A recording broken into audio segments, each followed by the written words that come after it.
I'd like to take a minute to give a general observation on what I'm seeing happening in the fishing world, at least in the walleye fishing world.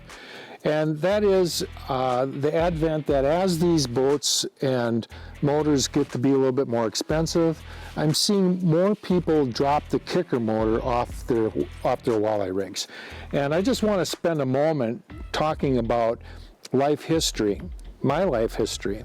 There's been two separate occasions while I was fishing on the Great Lakes where I had my big engine go down. Both times were because of water in the gas. I had no idea that it was going to happen. You know, went to a gas station, filled up, and you know, pretty soon my big engine's not working. So I had to come in on the kicker.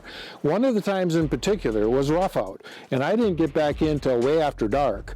I'd have spent the night on the lake without my kicker. So safety to me is a big issue.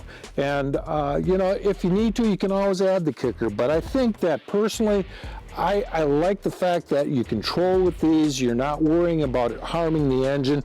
And start thinking about trying to troll all day long with a 400 horsepower engine. You know, the engines probably can do it, but I can't see how that can be really good for the engine. Doesn't affect these kickers at all. So take a look at your boats when you put them together, or if you're looking at repowering. And a kicker to me is a very necessary item for walleye fishing.